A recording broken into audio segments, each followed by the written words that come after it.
नमस्कार विद्यार्थी मित्रांनो, आरव्हीडी अकॅडमी या यूट्यूब चॅनलवर सर्वांचे स्वागत आहे.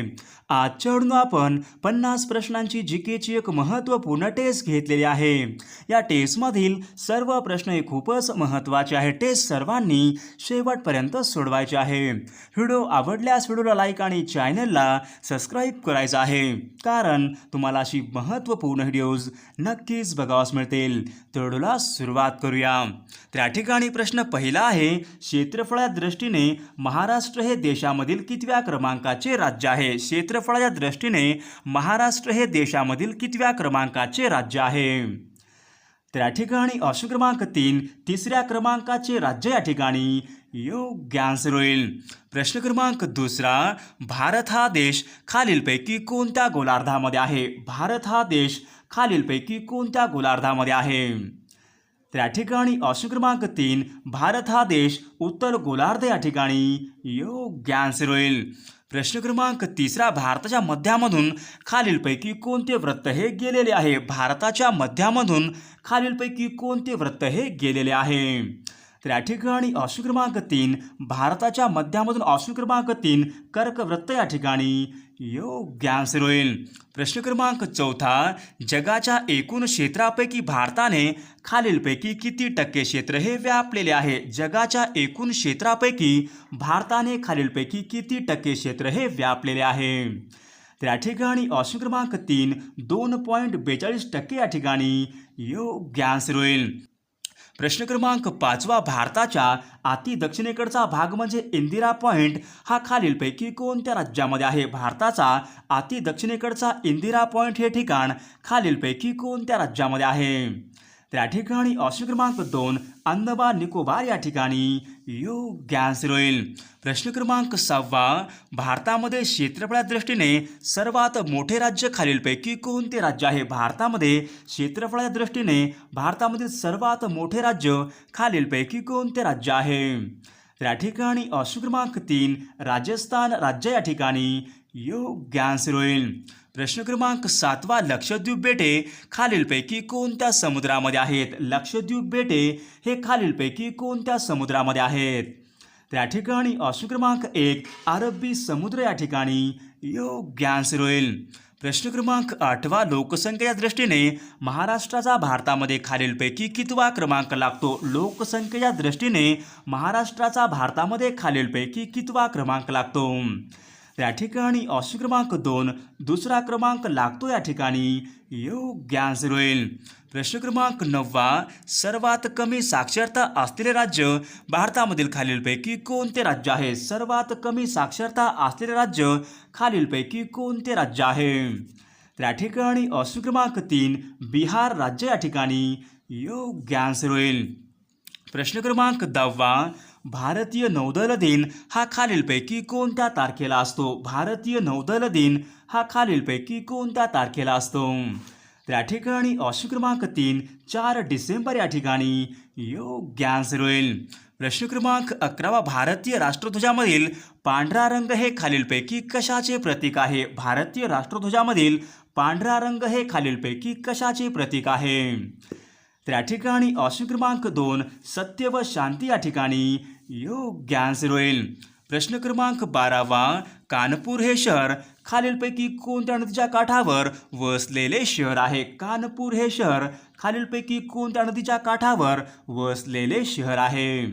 तर या ठिकाणी ऑप्शन क्रमांक 2 गंगा नदी या ठिकाणी योग्य आन्सर होईल. प्रश्न क्रमांक 13, भगीरथी व अलकनंदा या दोन नद्यांच्या एकत्रित प्रवाहाला खालीलपैकी काय म्हणतात? भगीरथी व अलकनंदा या दोन नद्यांच्या एकत्रित प्रवाहाला खालीलपैकी काय म्हणतात? तर या ठिकाणी ऑप्शन क्रमांक 4 गंगा नदी या ठिकाणी योग्य आन्सर होईल. प्रश्न क्रमांक 14, रावी, चिनाब, झेलम, सतलज या नद्या खालीलपैकी कोणत्या नदीच्या उपनद्या आहेत? रावी, चिनाब, झेलम, सतलज या नद्या खालीलपैकी कोणत्या नदीच्या उपनद्या आहेत? तर या ठिकाणी ऑप्शन क्रमांक 2 सिंधू नदी या ठिकाणी योग्य आन्सर होईल. प्रश्न क्रमांक 15, मध्य प्रदेशामधील बैलूत या जिल्ह्यामध्ये खालीलपैकी कोणती नदी ही उगम पावते? मध्य प्रदेशामधील बैतूल या जिल्ह्यामध्ये खालीलपैकी कोणती नदी ही उगम पावते? त्या ठिकाणी ऑप्शन क्रमांक 2 तापी नदी या ठिकाणी योग्य आन्सर होईल. प्रश्न क्रमांक 16 उलर हे भारतामधील प्रमुख सरोवर खालीलपैकी कोणत्या राज्यामध्ये सरोवर आहे? उलर हे भारतामधील प्रमुख सरोवर खालीलपैकी कोणत्या राज्यामध्ये आहे? या ठिकाणी ऑप्शन क्रमांक 1 जम्मू काश्मीर राज्य या ठिकाणी योग्य आन्सर होईल. प्रश्न क्रमांक 17 पेंच हे राष्ट्रीय उद्यान खालीलपैकी कोणत्या ठिकाणी आहे? पेंच हे राष्ट्रीय उद्यान खालीलपैकी कोणत्या ठिकाणी आहे? त्या ठिकाणी ऑप्शन क्रमांक 2 नागपूर महाराष्ट्र या ठिकाणी योग्य आन्सर होईल. प्रश्न क्रमांक 18 पाकिस्तान हा देश भारताच्या खालीलपैकी कोणत्या दिशेला आहे? पाकिस्तान हा देश भारताच्या खालीलपैकी कोणत्या दिशेला आहे? त्या ठिकाणी ऑप्शन क्रमांक 2 वायव्य दिशा या ठिकाणी योग्य आन्सर होईल. प्रश्न क्रमांक 19 तागाच्या उत्पादनामध्ये भारतामधील प्रथम क्रमांकाचे राज्य खालीलपैकी कोणते राज्य आहे? तागाच्या उत्पादनामध्ये भारतामधील प्रथम क्रमांकाचे राज्य खालीलपैकी कोणते राज्य आहे? त्या ठिकाणी ऑप्शन क्रमांक 4 पश्चिम बंगाल राज्य या ठिकाणी योग्य आन्सर होईल. प्रश्न क्रमांक 20 भारतामधील सिमेंटचा पहिला कारखाना 1904 मध्ये खालीलपैकी कोणत्या ठिकाणी स्थापन करण्यात आला होता? भारतामधील सिमेंटचा पहिला कारखाना 1904 मध्ये खालीलपैकी कोणत्या ठिकाणी स्थापन करण्यात आला होता? त्या ठिकाणी ऑप्शन क्रमांक 1 मद्रास या ठिकाणी योग्य आन्सर होईल. प्रश्न क्रमांक 21 भारतामध्ये सिमेंटचे सर्वाधिक उत्पादन करणारे राज्य खालीलपैकी कोणते राज्य आहे? भारतामध्ये सिमेंटचे सर्वाधिक उत्पादन करणारे राज्य खालीलपैकी कोणते राज्य आहे? त्या ठिकाणी ऑप्शन क्रमांक 1 आंध्र प्रदेश राज्य या ठिकाणी योग्य आन्सर होईल. प्रश्न क्रमांक 22 देशामध्ये रेशीमचे सर्वाधिक उत्पादन करणारे राज्य खालीलपैकी कोणते राज्य आहे? देशामध्ये रेशीमचे सर्वाधिक उत्पादन करणारे राज्य खालीलपैकी कोणते राज्य आहे? त्या ठिकाणी ऑप्शन क्रमांक 2 कर्नाटक राज्य या ठिकाणी योग्य आन्सर होईल. प्रश्न क्रमांक 23 भारतामधला पहिला आधुनिक लोह पोलाद कारखाना कुल्टी हा खालीलपैकी कोणत्या राज्यामध्ये सुरू झाला होता? भारतामधला पहिला आधुनिक लोह पोलाद कारखाना कुल्टी हा खालीलपैकी कोणत्या राज्यामध्ये सुरू झाला होता? त्या ठिकाणी ऑप्शन क्रमांक 4 पश्चिम बंगाल राज्य या ठिकाणी योग्य आन्सर होईल. प्रश्न क्रमांक 24 वाघांचे राज्य म्हणून असे खालीलपैकी कोणत्या राज्याला संबोधले जाते? वाघांचे राज्य म्हणून असे खालीलपैकी कोणत्या राज्याला संबोधले जाते? त्या ठिकाणी ऑप्शन क्रमांक 1 मध्य प्रदेश राज्य या ठिकाणी योग्य आन्सर होईल. प्रश्न क्रमांक 25 खेत्री येथील तांब्याच्या खाणी खालीलपैकी कोणत्या राज्यामध्ये आहेत? खेत्री येथील तांब्याच्या खाणी खालीलपैकी कोणत्या राज्यामध्ये आहेत? त्या ठिकाणी ऑप्शन क्रमांक 2 राजस्थान राज्य या ठिकाणी योग्य आन्सर होईल. प्रश्न क्रमांक 26 स्त्रियांची सर्वात जास्त संख्या असलेला महाराष्ट्रामधील खालीलपैकी कोणता जिल्हा आहे? स्त्रियांची सर्वात जास्त संख्या असलेला महाराष्ट्रामधील खालीलपैकी कोणता जिल्हा आहे? त्या ठिकाणी ऑप्शन क्रमांक 2 रत्नागिरी जिल्हा या ठिकाणी योग्य आन्सर होईल. प्रश्न क्रमांक 27 नंदुरबार हा जिल्हा खालीलपैकी कोणत्या प्रशासकीय विभागामध्ये येतो? नंदुरबार हा जिल्हा खालीलपैकी कोणत्या प्रशासकीय विभागामध्ये येतो? त्या ठिकाणी ऑप्शन क्रमांक 3 नाशिक विभाग या ठिकाणी योग्य आन्सर होईल. प्रश्न क्रमांक 28 खंबाटकी घाट हा खालीलपैकी कोणत्या मार्गावर आहे? खंबाटकी घाट हा खालीलपैकी कोणत्या मार्गावरचा घाट आहे? त्या ठिकाणी ऑप्शन क्रमांक 2 पुणे सातारा या ठिकाणी योग्य आन्सर होईल. प्रश्न क्रमांक 29 साल्हेर हे महाराष्ट्रामधील महत्त्वाचे शिखर खालीलपैकी कोणत्या जिल्ह्यामध्ये आहे? साल्हेर हे महाराष्ट्रामधील महत्त्वाचे शिखर खालीलपैकी कोणत्या जिल्ह्यामध्ये आहे? त्या ठिकाणी ऑप्शन क्रमांक 2 नाशिक जिल्हा या ठिकाणी योग्य आन्सर होईल.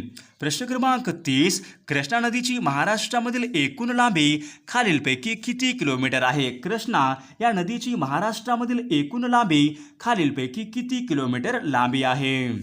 त्या ठिकाणी ऑप्शन क्रमांक 3 282 किलोमीटर या ठिकाणी योग्य आन्सर होईल. प्रश्न क्रमांक 31 आंबोली हे थंड हवेचे ठिकाण खालीलपैकी कोणत्या जिल्ह्यामध्ये आहे? आंबोली हे थंड हवेचे ठिकाण खालीलपैकी कोणत्या जिल्ह्यामध्ये आहे? त्या ठिकाणी ऑप्शन क्रमांक 4 सिंधुदुर्ग जिल्हा या ठिकाणी योग्य आन्सर होईल प्रश्न क्रमांक 32 कृष्णा आणि पंचगंगा या नद्यांचा संगम नरसोबाची वाडी या ठिकाणी होतो तर नरसोबाची वाडी हे ठिकाण खालीलपैकी कोणत्या जिल्ह्यामध्ये आहे नरसोबाची वाडी हे ठिकाण खालीलपैकी कोणत्या जिल्ह्यामध्ये आहे तर या ठिकाणी ऑप्शन क्रमांक 3 कोल्हापूर या ठिकाणी योग्य आन्सर होईल प्रश्न क्रमांक 33 श्री बल्लाळेश्वर हे अष्टविनायक गणपतीचे मंदिर खालीलपैकी कोणत्या ठिकाणी आहे श्री बल्लाळेश्वर हे अष्टविनायक गणपतीचे मंदिर खालीलपैकी कोणत्या ठिकाणी आहे तर या ठिकाणी ऑप्शन क्रमांक 2 पाली रायगड या ठिकाणी योग्य आन्सर होईल प्रश्न क्रमांक 34 छत्रपती शाहू महाराजांची समाधी खालीलपैकी कोणत्या ठिकाणी आहे छत्रपती शाहू महाराजांची समाधी खालीलपैकी कोणत्या ठिकाणी आहे तर या ठिकाणी ऑप्शन क्रमांक 4 माहुली सातारा या ठिकाणी योग्य आन्सर होईल प्रश्न क्रमांक 35 सेमिनरी हिल्स हे वन उद्यान महाराष्ट्राच्या खालीलपैकी कोणत्या जिल्ह्यामध्ये आहे सेमिनरी हिल्स हे वन उद्यान महाराष्ट्राच्या खालीलपैकी कोणत्या जिल्ह्यामध्ये आहे तर या ठिकाणी ऑप्शन क्रमांक 4 नागपूर जिल्हा या ठिकाणी योग्य आन्सर होईल प्रश्न क्रमांक 36 संरक्षण साहित्य निर्मिती केंद्र वाडी हे ठिकाण खालीलपैकी कोणत्या जिल्ह्यामध्ये आहे संरक्षण साहित्य निर्मिती केंद्र वाडी हे ठिकाण खालीलपैकी कोणत्या जिल्ह्यामध्ये आहे या ठिकाणी ऑप्शन क्रमांक 3 नागपूर जिल्हा या ठिकाणी योग्य आन्सर होईल प्रश्न क्रमांक 37 महाराष्ट्रामध्ये खालीलपैकी कोणत्या विभागामध्ये सर्वात जास्त पाऊस पडतो महाराष्ट्रामध्ये खालीलपैकी कोणत्या विभागामध्ये सर्वात जास्त पाऊस पडतो तर या ठिकाणी ऑप्शन क्रमांक 1 कोकण विभाग या ठिकाणी योग्य आन्सर होईल प्रश्न क्रमांक 38 महाराष्ट्रामध्ये पहिले जलविद्युत केंद्र खालीलपैकी कोणते जलविद्युत केंद्र आहे महाराष्ट्रामधले पहिले जलविद्युत केंद्र खालीलपैकी कोणते आहे तर या ठिकाणी ऑप्शन क्रमांक 4 खोपोली या ठिकाणी योग्य आन्सर होईल प्रश्न क्रमांक 39 नर्मदा नदी अरबी समुद्राला खालीलपैकी कोणत्या ठिकाणी मिळते नर्मदा ही नदी अरबी समुद्राला खालीलपैकी कोणत्या ठिकाणी मिळते तर या ठिकाणी ऑप्शन क्रमांक 2 भडोच या ठिकाणी योग्य आन्सर होईल प्रश्न क्रमांक 40 गाविलगड व नरनाळा हे प्रसिद्ध किल्ले खालीलपैकी कोणत्या पर्वतावर वसलेले आहेत गाविलगड व नरनाळा हे प्रसिद्ध किल्ले खालीलपैकी कोणत्या पर्वतावर वसलेले आहेत तर या ठिकाणी ऑप्शन क्रमांक 1 सातपुडा पर्वत या ठिकाणी योग्य आन्सर होईल प्रश्न क्रमांक 41 महाराष्ट्रामध्ये कापसाच्या पिकासाठी खालीलपैकी कोणती जमीन ही आवश्यक आहे महाराष्ट्रामध्ये कापसाच्या पिकासाठी खालीलपैकी कोणती जमीन ही आवश्यक आहे तर या ठिकाणी ऑप्शन क्रमांक 2 रेगूर मृदा या ठिकाणी योग्य आन्सर होईल प्रश्न क्रमांक 42 भारतामध्ये हिवाळी पर्जन्य खालीलपैकी कोणत्या राज्यामध्ये सर्वात जास्त होते भारतामध्ये हिवाळी पर्जन्य खालीलपैकी कोणत्या राज्यामध्ये सर्वात जास्त होते तर या ठिकाणी ऑप्शन क्रमांक 2 तामिळनाडू राज्य या ठिकाणी योग्य आन्सर होईल प्रश्न क्रमांक 43 खालीलपैकी कोणत्या पर्वतामध्ये चिखलदरा हे थंड हवेचे ठिकाण आहे खालीलपैकी कोणत्या पर्वत रांगेमध्ये चिखलदरा हे थंड हवेचे ठिकाण आहे तर या ठिकाणी ऑप्शन क्रमांक 2 सातपुडा पर्वत रांगा या ठिकाणी योग्य आन्सर होईल प्रश्न क्रमांक 44 कर्नाळा हे पक्षी अभयारण्य खालीलपैकी कोणत्या ठिकाणी आहे कर्नाळा हे पक्षी अभयारण्य खालीलपैकी कोणत्या ठिकाणी आहे तर या ठिकाणी ऑप्शन क्रमांक 3 रायगड या ठिकाणी योग्य आन्सर होईल प्रश्न क्रमांक 45 खालीलपैकी कोणत्या जिल्ह्यामध्ये तळ्यांची संख्या ही सर्वाधिक आहे खालीलपैकी कोणत्या जिल्ह्यामध्ये तळ्यांची संख्या ही सर्वात जास्त आहे तर या ठिकाणी ऑप्शन क्रमांक 2 भंडारा जिल्हा या ठिकाणी योग्य आन्सर होईल प्रश्न क्रमांक 46 प्राणहिता हा संगम खालीलपैकी कोणत्या 2 नद्यापासून तयार झालेला आहे प्राणहिता हा संगम खालीलपैकी कोणत्या 2 नद्यापासून तयार झालेला आहे तर या ठिकाणी ऑप्शन क्रमांक 4 वर्धा आणि वैनगंगा नदी या ठिकाणी योग्य आन्सर होईल प्रश्न क्रमांक 47 भारतामधील खालीलपैकी कोणती नदी ही तांबडी नदी म्हणून ओळखली जाते भारतामध्ये खालीलपैकी कोणती नदी ही तांबडी नदी म्हणून ओळखली जाते तर या ठिकाणी ऑप्शन क्रमांक 1 ब्रह्मपुत्रा नदी या ठिकाणी योग्य आन्सर होईल प्रश्न क्रमांक 48 रोजगार हमी योजना खालीलपैकी कोणत्या राज्यामध्ये प्रथम राबवण्यात आली होती रोजगार हमी योजना खालीलपैकी कोणत्या राज्यामध्ये प्रथम राबवण्यात आली होती तर या ठिकाणी ऑप्शन क्रमांक 1 महाराष्ट्र राज्य या ठिकाणी योग्य आन्सर होईल. प्रश्न क्रमांक 49 भंडारा जिल्हा हा खालीलपैकी कोणत्या खनिज साठ्यासाठी प्रसिद्ध आहे? भंडारा हा जिल्हा खालीलपैकी कोणत्या खनिज साठ्यासाठी प्रसिद्ध आहे? तर या ठिकाणी ऑप्शन क्रमांक 4 मॅग्नीजचे खनिज साठे या ठिकाणी योग्य आन्सर होईल. प्रश्न क्रमांक 50 राष्ट्रीय पर्यावरण अभियांत्रिकी संशोधन संस्था खालीलपैकी कोणत्या ठिकाणी आहे? राष्ट्रीय पर्यावरण अभियांत्रिकी संशोधन संस्था खालीलपैकी कोणत्या ठिकाणी आहे? तर या ठिकाणी ऑप्शन क्रमांक 3 नागपूर या ठिकाणी योग्य आन्सर होईल. प्रश्न क्रमांक 51 देशामधले पहिले संस्कृत विद्यापीठ महाराष्ट्रामध्ये खालीलपैकी कोठे आहे? देशामधले पहिले संस्कृत विद्यापीठ महाराष्ट्रामध्ये खालीलपैकी कोणत्या ठिकाणी आहे? तर आपल्याला नक्कीच कॉमेंट करून सांगायचं आहे देशामधले पहिले संस्कृत विद्यापीठ महाराष्ट्रामध्ये खालीलपैकी कोणत्या ठिकाणी आहे ते.